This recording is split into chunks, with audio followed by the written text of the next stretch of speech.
तर आता हे शेड आहे कोंबड्यांचं. कोंबड्यांसाठी आपण म्हणजे ज्या पिल्लांच्या कोंबड्या असतात किंवा बसवलेल्या कोंबड्या असतात त्या कोंबड्यांसाठी आपण एक छोटासा रूम केलेला आहे. त्या रूममध्ये त्या कोंबड्या बसतात आणि बाकीच्या कोंबड्या ज्या आहेत ज्यांना अंडी वगैरे घालायचे असतात त्यांच्यासाठी आपण असे बादल्या किंवा जे ड्रम असतात छोटे छोटे ते कापून अशा प्रकारे ठेवलेले आहेत.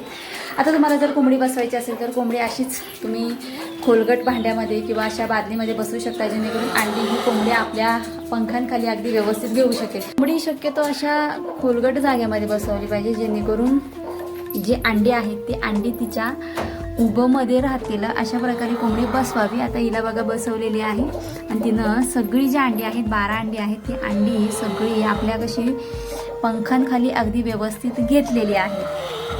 आता त्याचबरोबर कोंबड्यांना बसण्यासाठी आपण असं स्टँड बनवलं आणि त्या स्टँडवरती त्या अशा उभ्या राहतात.